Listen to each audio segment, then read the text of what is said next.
It is, well, waffle day, like Grant just said now. And we were cooking all things waffle. We're trying to make creative toppings for waffles. And we're starting off with a classic Belgian waffle topping this morning. How are you, Michael? I'm good, thank you. Have you had a good weekend? Had a great weekend. Fantastic. All right, so, I mean, waffles are some of my favorite treats to have. I was introduced to them, I think, only was in high school. Yeah, I actually got into them a bit late. Never really had the chance to have them before then. But what does a classic Belgian waffle involve?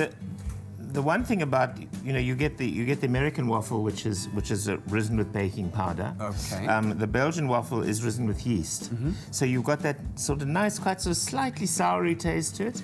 And then because you've got whipped egg white, you've got butter. The minute the dough gets in contact with the waffle machine, it starts crisping up and going nice and brown and giving you that sort of really nice crispy edge. Lovely. Very, okay. very easy to make. Your milk has to be sort of blood temperature.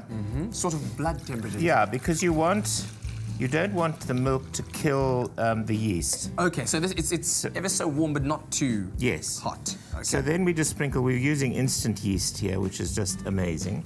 And already then you want to taking place. You want to use a little bit of sugar because yeast just needs that sugar to feed on and to get going. Just have a smell there. You can see it's going already. Isn't that amazing? Wow. Yes. Delicious, lovely. I love that smell. It's real childhood smell. It does bring back memories, I must say. And then we've got salt. We've got a dash of vanilla. For the flavour, yes. And we've got a couple of egg yolks. It's about 2 of them in there. Yep. All right, so get those in there. And we have some melted butter. All right. And then we just get that going. Okay. If you just joined us, we're making a classic Belgian waffle because today is World Waffle Day. And if you'd like to have the ingredients list SMS to you, SMS the keyword classic to 33728. So in with the... So here we go. Here we go, now adding the flour. And what's going to happen now is the yeast is now really going to get going. All right. And within a very short time, you'll start noticing the bubbling and... I can actually see it happening right now. Is this something that you do in an electric mixer if you had one? You could, absolutely. Yeah, I'm just a great spoon person. Okay. you could use a whisk as well. Oh, right. But certainly you could use an electric mixer. There we go. Right. This is where the hard work comes in because you're looking for that consistency in the batter. No lumps in it. And you see the flour incorporates itself quite quickly. Beautifully, yes. Okay. And such a lovely consistency to work. As far as the flavouring is concerned, you added vanilla now. We added vanilla. Now, the thing is that I also added just a touch of sugar. Yes. Because we're going to make savoury waffles.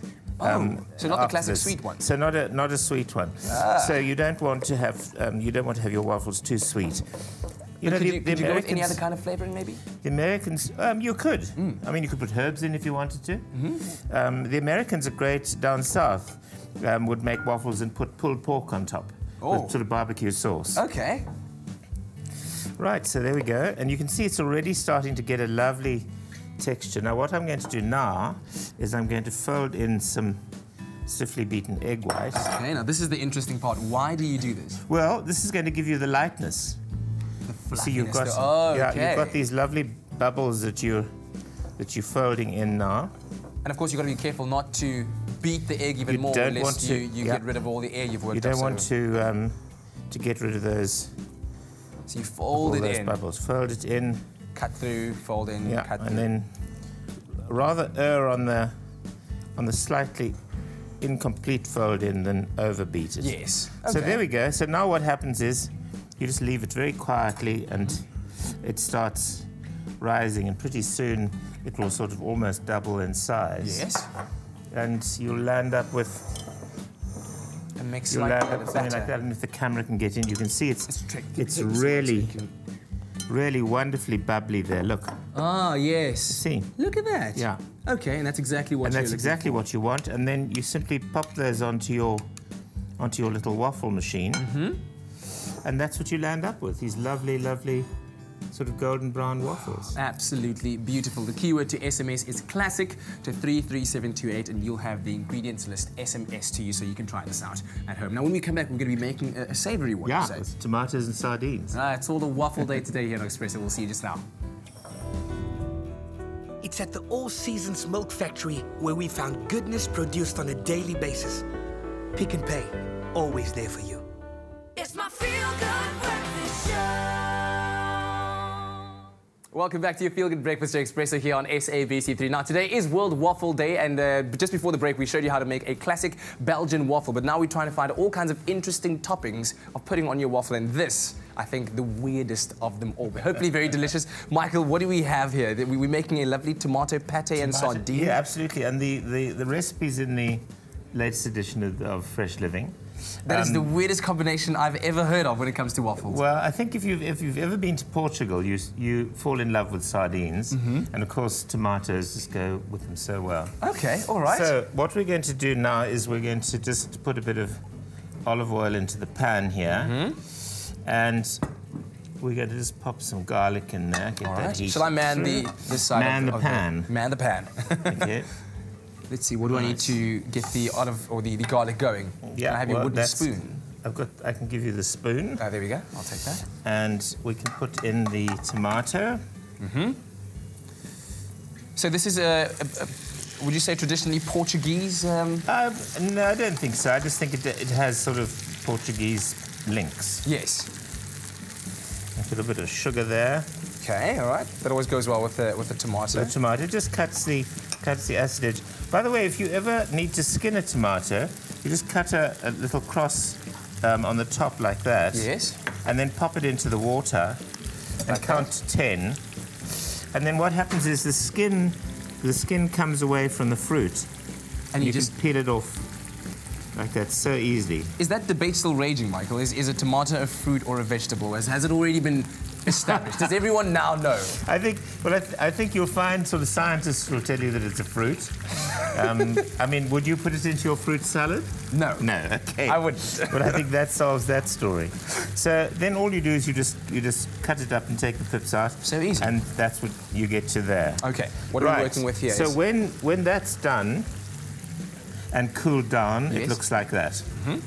So what we're going to do now is we're going to put into the machine. Yes. The garlic, the tomato and garlic. Of course, that forming the base of our tomato pate. Absolutely. And then some butter there. And some sweet basil. Lovely. And if you'd like to get the ingredients list sent to you, as well as be entered into a competition to win a 6-month subscription to Fresh Living magazine, all you have to do is SMS the keyword FRESH to 33728. All right. And there's a touch of dill there as well. Okay. Because dill and fish go particularly well together. They go well together. Yeah, all right. very well together. And then all you do is you just whiz it through. Yes. You can just go in there and stir it round. And then you end up with your pate, which looks like that. You got a bit of butter on your finger there. Sorry? You got a bit of butter on your finger there. So there you've got the pate there. Right. So what we do now is we just take some of this delicious pate and we pop it on top of the waffle and just spread it up to the edge. I'm trying to think of when you'd serve this, because usually waffles with your this could be usual a supper dish. A supper dish. Supper dish breakfast. Okay. Yeah, absolutely. Wow. All right. And here we've got some sardines. I think I'm going to turn down the heat here. I would turn it off, actually. Totally off. All right. There we go. That's off. And I think our tomato that we were trying to skin is probably cooked by now. There we go. Okay, I'll leave that. And then we've got 3 lovely sardines. Just like that. Just like that. Nice. They're lovely at room temperature. Fills with protein, all those good things. Just stunning, stunning, stunning. I just love sardines. There you go. At boarding school, you have the tins of sardines to keep the nightmares away. Oh, do they keep the nightmares away? Absolutely, especially if they're dipped in condensed milk. Wow. Okay, so not only do we have waffles with sardines on them, you can actually have sardines with condensed milk. Wow. Absolutely. Try that out. Let us know what you think. Feathering of dill on top. Just smell how delicious that is. Nice and easy. There we have it. That's our Belgian waffle with the tomato pate, sardines, and some sliced tomatoes as a garnish. All right. Well, if you missed how we made this in the beginning, take a quick look at this. Blanch tomatoes, then refresh in iced water. Peel tomatoes, halve, then squeeze out seeds. Chop tomato flesh. Fry garlic in oil, then add tomato and sugar. Cook until liquid has evaporated and mixture is dry. Cool completely. Place tomato, herbs and butter into blender and puree until smooth. Serve pate on waffles with sliced tomato and sardines. All right, there you go. And as the proof of the pudding is in the tasting, I'm just gonna have myself a little piece over there. By the way, SMS the keyword fresh to 33728 and you'll get the ingredients list sent to you, as well as be entered into a competition to win a 6-month subscription. Michael, I trust you. I'm so pleased you said the proof of the pudding is in the eating thereof. Most people say the proof is in the pudding. Is that good? Supplies, supplies. Yes, this is so good. Michael, thank you very much. This is wonderful. Such a pleasure. I'll dig into that a bit later on after we've taken a photograph of it so we can show you on Facebook. Well, anyway, at this point, we were reporting in the news a bit earlier on that this past weekend, 9 whales were beached in Noordhoek, and we want to find out exactly what the reason is for that, because there were a lot of theories being thrown around, but Graham has the latest for us. By partnering with the WWF, we found goodness in sustainable fishing practices. Pick and Pay, always there for you.